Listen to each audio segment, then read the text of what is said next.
Welcome to success मंत्र education. मेरा नाम है राजेश कुमार और स्वागत है आप सभी का हमारी फ्री वीडियो कोचिंग क्लासेस में। जो आज का टॉपिक है आपके लिए काफ़ी इंपॉर्टेंट है, जिसमें हम डिस्कस करेंगे फिजिक्स के एमसीक्यू जो आपके एसएससी एग्जाम में पूछे जा चुके हैं। और ये इस सीरीज़ का हमारा पार्ट 3 है। पार्ट 2 इससे पहले मैंने हमारे यूट्यूब चैनल पर अपलोड कर दिए हैं, तो आप उन्हें भी देखिए और फिर उसके बाद इस पार्ट 3 को देखिएगा। आपको काफ़ी बेनिफिट होगा, क्योंकि आपको पता है जो मैक्सिमम पोर्शन जो आपसे पूछे जा रहे हैं एग्जाम के अंदर एसएससी के, वो साइंस के ही पूछे जा रहे हैं। आप चाहे सीपीयू का एग्ज़ाम ले लीजिए, जितना भी हुआ है सीएचएसएल का एग्ज़ाम ले लीजिए, ठीक है। तो साइंस का पोर्शन थोड़ा ज़्यादा रहता है, तो ये आपके लिए काफ़ी इंपॉर्टेंट है आज का topic.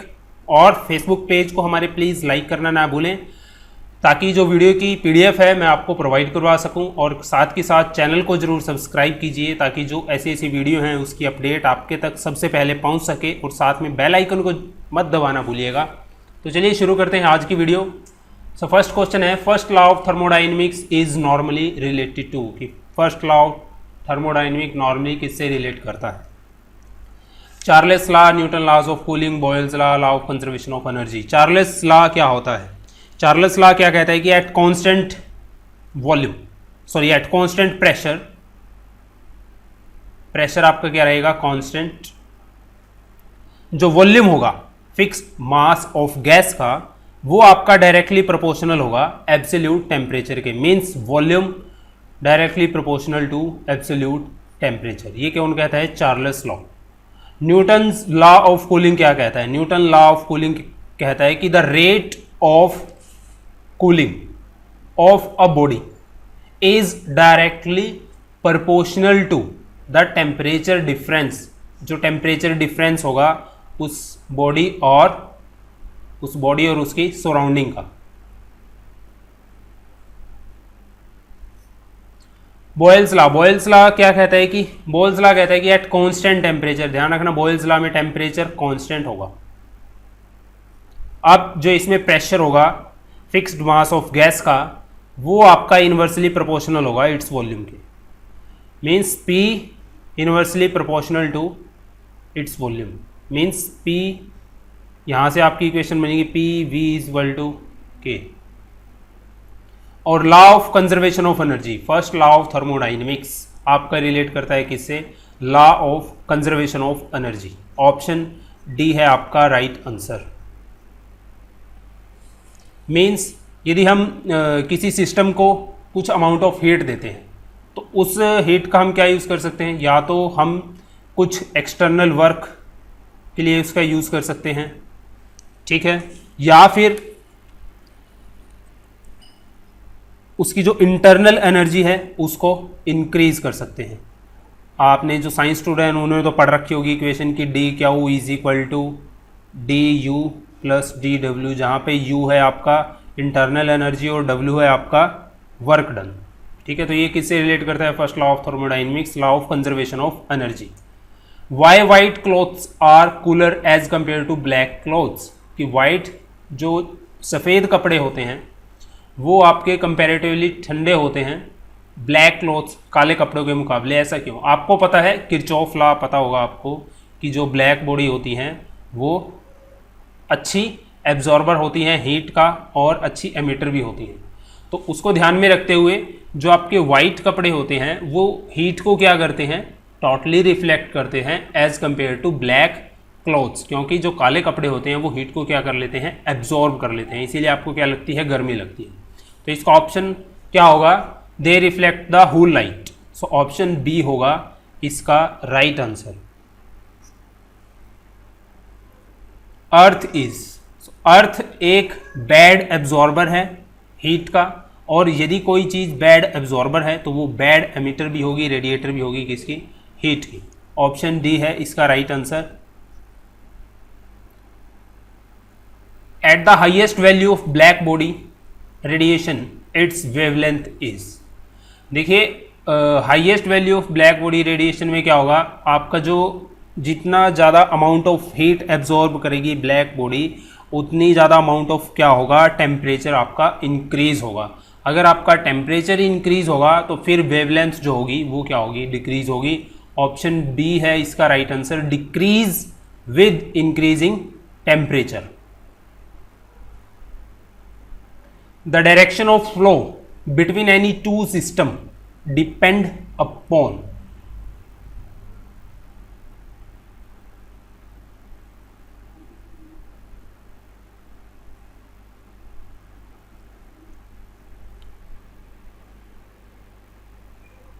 The direction of flow of heat होगा यहां पर।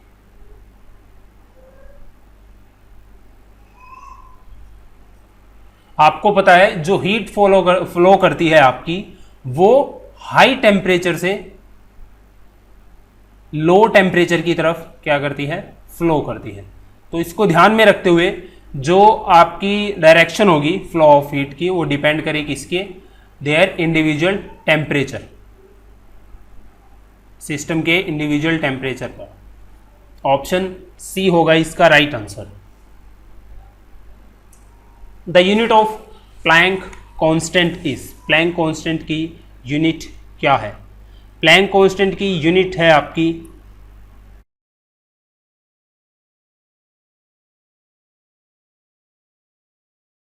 है इसका राइट आंसर। और आपसे प्लैंक कांस्टेंट की कभी कभार वैल्यू भी पूछ ली जाती है। तो प्लैंक कांस्टेंट की वैल्यू क्या होती है आपकी 6.626 इंटू 10⁻⁻34 JS। ऑप्शन ए है इसका right answer.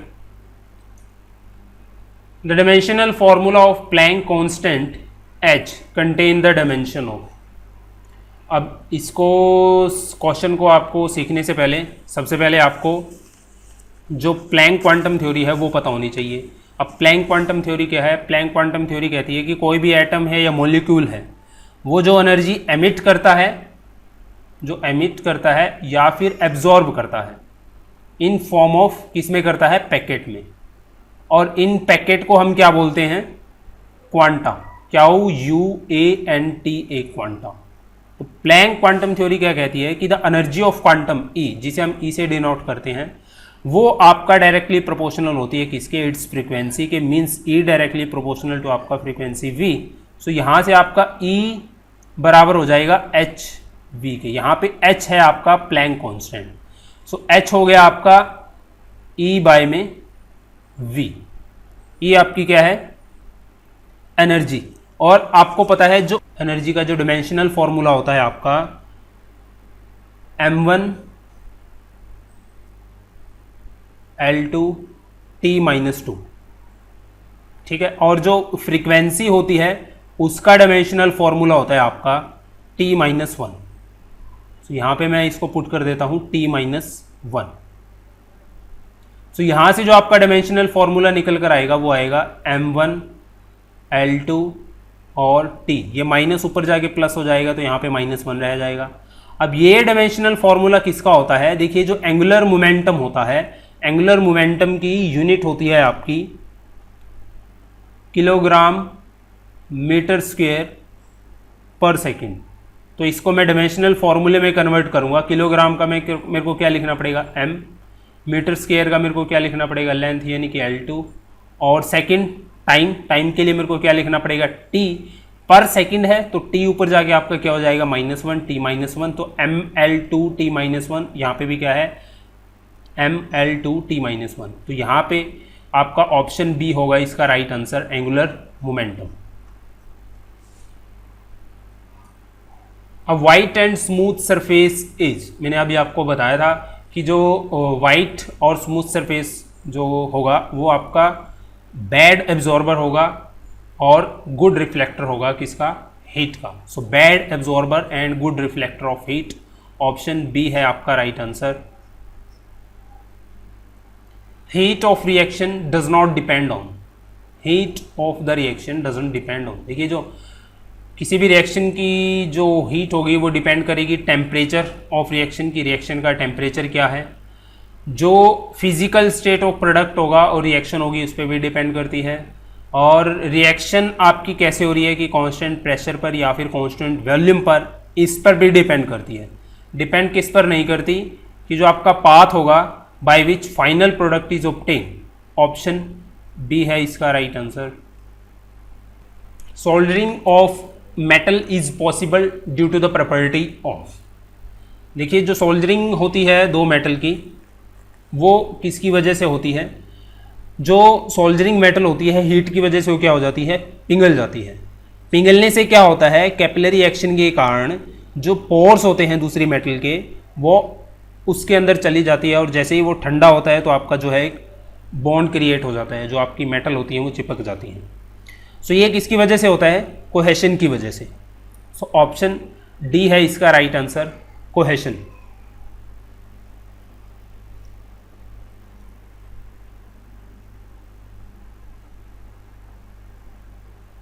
Which of the following characteristic is to be adopted to use a metal in the digestive ingredient?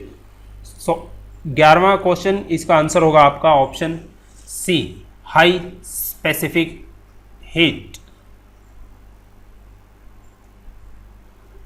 In extreme cold conditions, in cold countries, water pipes get burst. Why? आपको पता है कि जो ज़्यादा सर्दी के अंदर जो ठंडी कंट्रियाँ होती हैं उनके अंदर जो वाटर पाइप होता है वो आपका फट जाता है। ऐसा क्यों होता है? देखिए जब वाटर आपका फ्रीज करेगा, ठीक है, तो वो क्या करेगा? एक्सपेंड करेगा, और वो जैसे ही एक्सपेंड करेगा और उस प्रेशर के कारण क्या होता है, जो आपके पाइप होते हैं वो फट जाते हैं। तो इसका आपका आंसर होगा कि because on freezing water expanded. Option A होगा इसका right answer.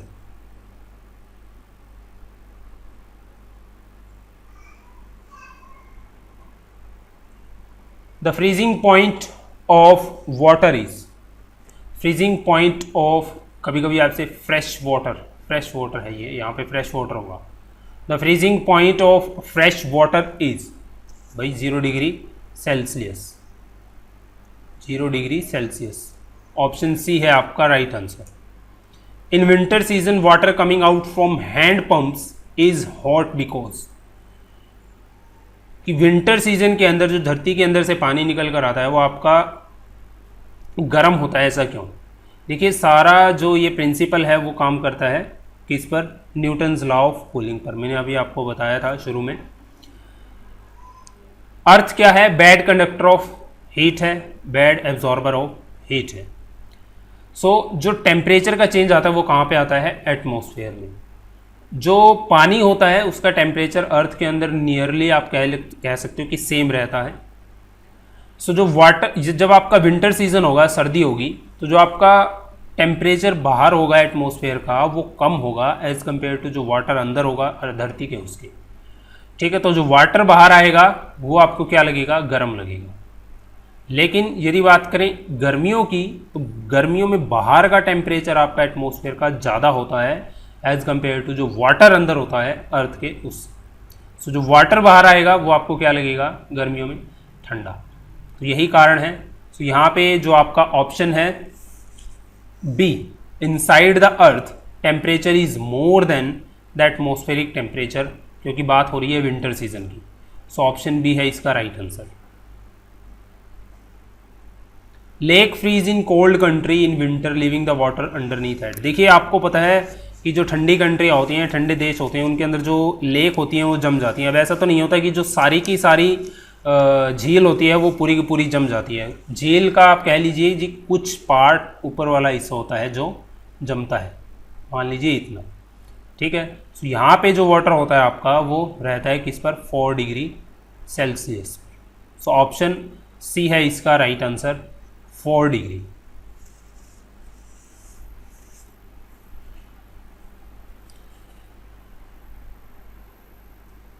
Kilowatt hour is a unit of. So kilowatt hour जो यूनिट होती है आपकी वो है एनर्जी। ऑप्शन ए है इसका right answer. The temperature at which reading of both the Fahrenheit scale and Celsius scale are same.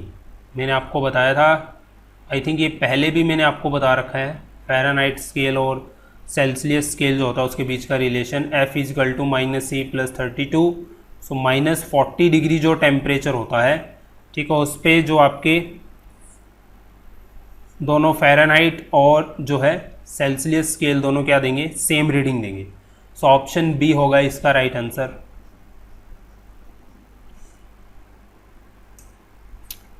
Refrigerator protect the food from contamination because, भाई refrigerator में रखा हुआ खाना ख़राब नहीं होता, बाकायदा अगर हम खाने को बाहर रख दें वो जल्दी ख़राब हो जाता है। ऐसा क्यों? क्योंकि जो टेम्परेचर होता है आपका रेफ्रिजरेटर के अंदर एज़ कंपेयर टू उसकी सराउंडिंग का, वो क्या होता है, बिल्कुल कम, जिसकी वजह से क्या होता है उसके अंदर जो बैक्टीरिया होते हैं वो इनिशिएट नहीं हो पाते, ठीक है, और जिसकी वजह से जो खाना होता है वो काफ़ी देर तक आपका चल सकता है रेफ्रिजरेटर में रखा हुआ। सो ऑप्शन इसका होगा as its low temperature bacteria and fungus become non reactive. Option A होगा इसका right answer. To produce the low temperature which of the following principle is used. Lower temperature के लिए, to produce the low temperature, कौन से principal का use किया जाता है? ऑप्शन डी है इसका right answer, adiabatic demagnetization process. इसके अंदर क्या होता है कि जो मेटल की मैग्नेटिक प्रॉपर्टी है उसको हम रिमूव करते हैं लोअर टेम्परेचर पर। सो ऑप्शन डी है इसका राइट आंसर।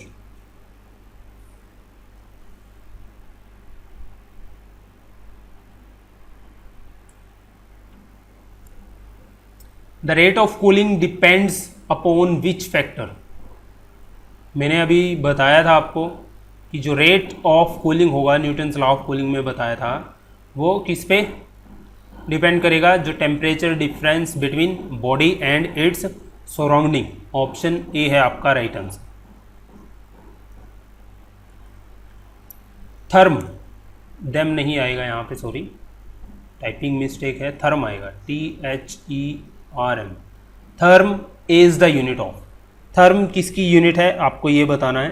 सो थर्म यूनिट है आपकी हीट की। ऑप्शन डी है इसका right answer.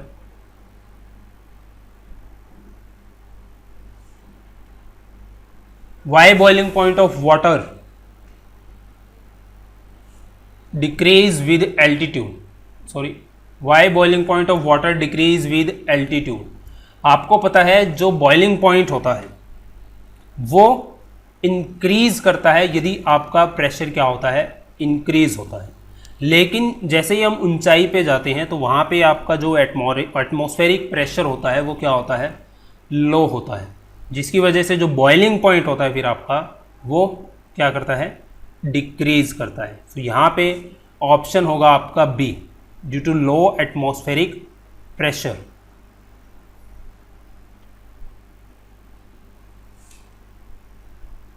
When a piece of stone is immersed in water, it displays water of equal। भैया आप पत्थर फेंकोगे पानी के अंदर वो डूब जाएगा, क्यों? क्योंकि उसने जितना वाटर डिस्प्लेस किया है वो किसके बराबर है, उसकी वॉल्यूम के बराबर है। ऑप्शन डी है इसका right answer. Density of water 1 gram per CC strictly valid at. So water की डेंसिटी मैक्सिमम कब होती है, 4 डिग्री सेल्सियस पर। सो ऑप्शन बी होगा इसका right answer.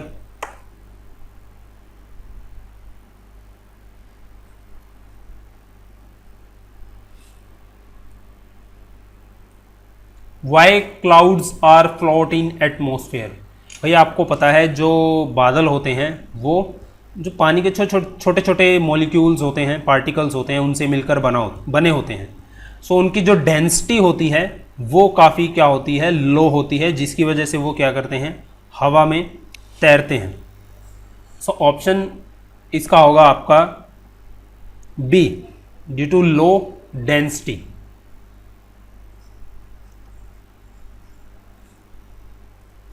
Which of the following cause more burn. निम्नलिखित में से भाई कौन सी है आपको कि ज़्यादा जिससे आपको जलन महसूस होगी? आप ऐसे समझ लीजिए, boiling water, hot water, steam, none of these. जो स्टीम होती है उससे हमें ज़्यादा जो है बर्न, जलन महसूस होगी as compare to hot water और बॉइलिंग वाटर। ऐसा क्यों? क्योंकि जो स्टीम होती है उसकी लेटेंट हीट क्या होती है, ज़्यादा होती है। सो ऑप्शन सी होगा इसका right answer.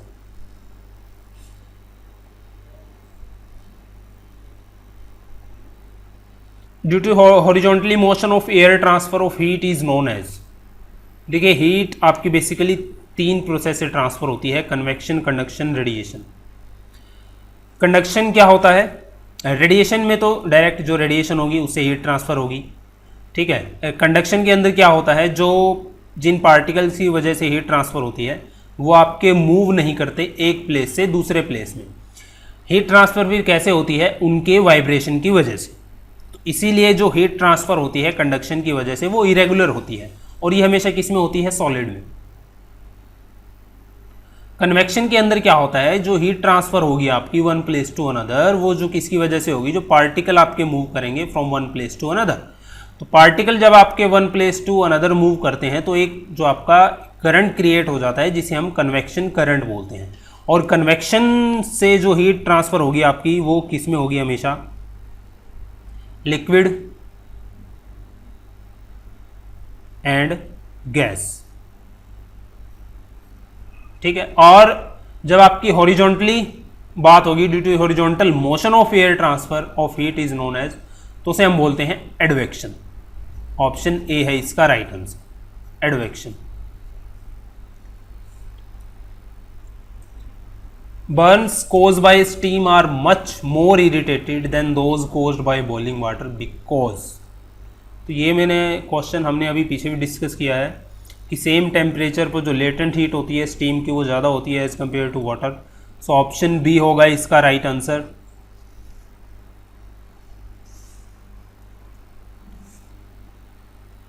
A real gas, read नहीं रियल आएगा यहाँ पर, a real gas can act as an ideal gas.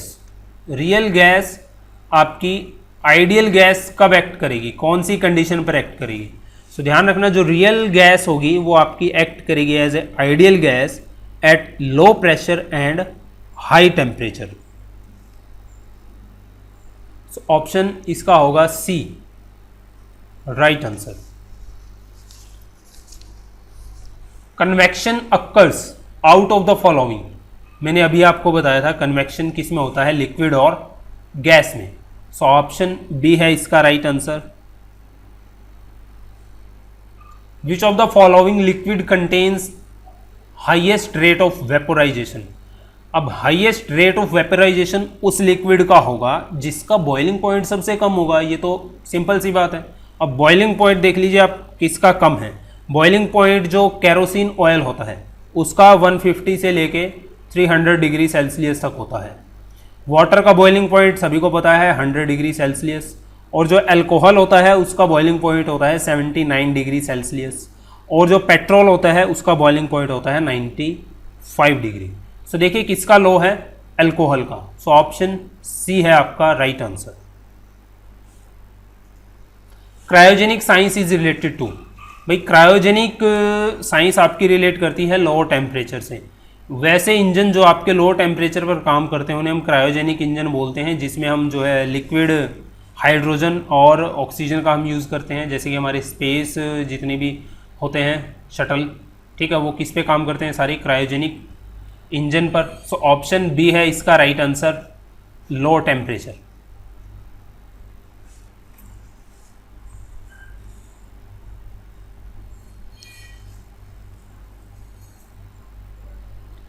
To measure very high temperature we use, बिल्कुल हाई टेम्परेचर मापने के लिए हम किसका यूज़ करते हैं। देखिए जो मरकरी होता है, मरकरी थर्मोमीटर होता है, उसको हम, उसकी जो रेंज होती है लगभग -30 degree Celsius to 350 degree Celsius. और जो प्लेटिनम रेजिस्टेंट थर्मोमीटर होता है इसकी रेंज होती है आपकी -200 degree Celsius to 1200 degree Celsius. और जो थर्मो इलेक्ट्रिक पायरोमीटर होता है उसकी रेंज होती है आपकी -200 degree Celsius to 1600 degree Celsius. और इसकी वैरायटी भी होती हैं, जैसे कि optical pyrometer, optical electrical pyrometer, तो अलग अलग इसकी रेंज होती हैं और अलग अलग इसके टाइप हैं जो हायर टेम्परेचर मापने के लिए यूज़ होते हैं। 3500 डिग्री तक का भी टेम्परेचर हम जो है इस पायरोमीटर से माप सकते हैं। सो ऑप्शन सी होगा इसका राइट आंसर की हाईएस्ट टेम्परेचर मापने के लिए हम थर्मो इलेक्ट्रिक पायरोमीटर का यूज़ करते हैं। The minimum temperature is measured by, भाई आप जो मिनिमम टेम्परेचर होगा उसको आप कौन से जो है थर्मोमीटर से मापोगे? जो अल्कोहल का फ्रीजिंग पॉइंट होता है, अल्कोहल का जो फ्रीजिंग पॉइंट होता है वो होता है -115 डिग्री। और जो थर्मोमीटर मरकरी के बने होते हैं उनका मरकरी का जो आपका फ्रीजिंग पॉइंट होता है वो होता है -39 डिग्री। सो सबसे मिनिमम हम टेम्परेचर किसका हो गया, कह लीजिए कि सबसे मैक्सिमम फ्रीजिंग पॉइंट किसका है? अल्कोहल का। सो सबसे मिनिमम टेम्परेचर मापने के लिए हम अल्कोहल थर्मोमीटर का यूज़ करते हैं।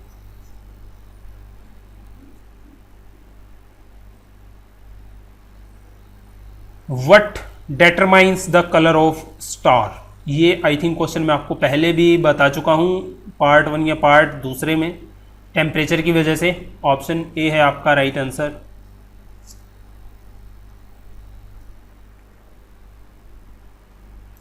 The hottest part of gas flame is known as, जो सबसे गर्म भाग होता है गैस फ्लेम का उसे हम क्या बोलते हैं? उसे हम बोलते हैं नॉन ल्यूमिनस जोन। भाई जिसको सबसे ज़्यादा ऑक्सीजन मिलेगी, ठीक है, जो सबसे ज़्यादा जलेगा वो है नॉन ल्यूमिनस जोन, जो कि सबसे गर्म होता है आउटर पार्ट। ऑप्शन बी है इसका right answer. Why two thin shirt, टाओ नहीं टू, इसको आप टू करिए। Two thin shirts keep us warmer than a single thick shirt in winter. देखिए 2 शर्ट जब हम पहनते हैं, ठीक है, तो बीच में जो एक हवा की जो है लेयर बन जाती है एयर की, वो क्या करती है? एक इंसुलेटर का काम करती है। बस यही एक रीज़न होता है कि layer of air act as an insulating medium between 2 shirt. Means option आपका सी है इसका right answer. Heat stored in water vapour is, water vapour के अंदर कौन सी हीट स्टोर होती है? वाटर वेपर के अंदर लेटेंट हीट। ऑप्शन बी है इसका right answer. A body absorb maximum amount of heat when it is, तो मैंने आपको बताया था कि जो बॉडी ब्लैक बॉडी होती है सबसे ज़्यादा जो है हीट को एब्जॉर्ब करती है, और रफ होगी तो और भी ज़्यादा जो है हीट को वो एब्जॉर्ब करेगी। सो ब्लैक एंड रफ, इसका राइट आंसर है option A. Water is used in heated water of polythene because, भाई जो वाटर बैग होते हैं उनके अंदर हम वाटर का ही यूज़ करते हैं, ठीक है, सेकने के लिए, ठीक है, डॉक्टर्स वगैरह हमें जो बैग देते हैं, ठीक है, मांसपेशियों को सेकने के लिए हम उसमें वाटर का ही यूज़ करते हैं उस वाटर बैग के अंदर, क्योंकि जो वाटर की स्पेसिफिक हीट होती है, स्पेसिफिक हीट मैंने आपको जो पहले लेक्चर में उसमें सारा कुछ बता रखा है, स्पेसिफिक हीट होती है वो ज़्यादा होती है वाटर की, और यही कारण होता है उसे हम जो है रेडिएटर में भी यूज़ करते हैं एज अ कूलेंट। ये भी क्वेश्चन मैंने आपसे डिस्कस किया था। सो जब उसकी स्पेसिफिक हीट ज़्यादा होगी तो जाहिर सी बात है उसको ठंडा होने में भी उतना ही टाइम लगेगा, या कह लीजिए कि वो जल्दी नहीं ठंडा होगा, उसको ठंडा होने में भी टाइम लगेगा, तो इसलिए हम वाटर का यूज़ करते हैं। सो ऑप्शन सी है इसका right answer, it's specific heat is more. Why are the handles of metallic tea pots made up of wood? अब कहीं ये क्वेश्चन आई थिंक मैंने पहले भी आपसे डिस्कस किया था किसी न किसी पार्ट में, पहले या सेकेंड में। अब इस पे ऑप्शन है इसका कि जो वुड होता है भाई वो बैड कंडक्टर होता है हीट का, इसीलिए हम मेटेलिक पॉट में जो है हैंडल लगाते हैं किसका? लकड़ी से बना, ठीक है। और यदि आपका यहाँ लीजिए मान लीजिए इलेक्ट्रिक मेटल पॉट होता है तो हम कह सकते हैं कि जो इलेक्ट्रिक शॉक से बचाएगा, ठीक है। लेकिन इस क्वेश्चन का आंसर है जो आपका वो ए ही है, would is a bad conductor of heat. तो आपको यदि एग्जाम में ऐसा ही क्वेश्चन आता है तो आपको यही लगाना है कि would is a bad conductor of heat, इसीलिए हम जो है मेटेलिक पॉट में जो है हैंडल लगाते हैं वो लकड़ी का बना हुआ लगाते हैं, क्योंकि यहाँ पे कहीं भी इलेक्ट्रिक टी पॉट की बात नहीं हो रही। Ice is packed in saw dust because, ice को हम सॉ डस्ट के अंदर क्यों पैक करते हैं? हमारा मेन जो मोटिव होता है इसको लेकर कि वो पिघल ना जाए। पिघलेगी कब? जब उसको हीट मिलेगी। तो हम उसको ऐसे प्लेस पे रखना चाहिए जहाँ पे हीट हो वो आपकी क्या हो, लो हो। ठीक है, तो वहाँ वो किस में हमें मिलेगी, सोडस्ट। सोडस्ट क्या करता है, जो एक बैड कंडक्टर होता है किसका, हीट का। सो इसीलिए ऑप्शन डी है इसका राइट आंसर।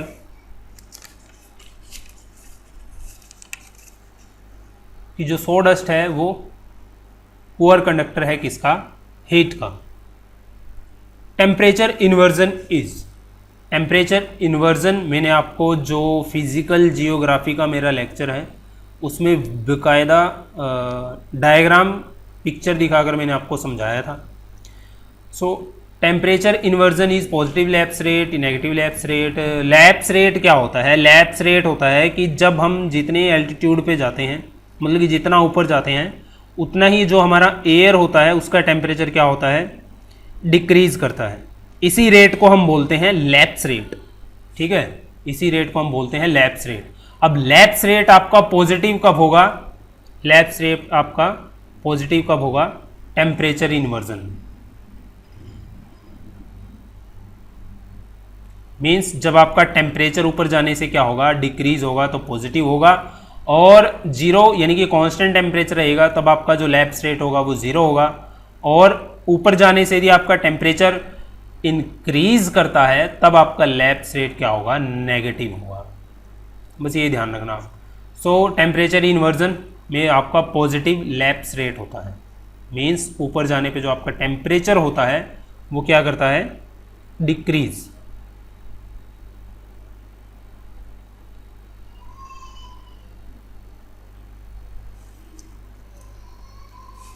तो ये कुछ इंपॉर्टेंट क्वेश्चन से फिजिक्स के, पार्ट 3 था। पार्ट 4 भी मैं लेकर आऊँगा फिजिक्स का, कुछ और इंपॉर्टेंट क्वेश्चंस।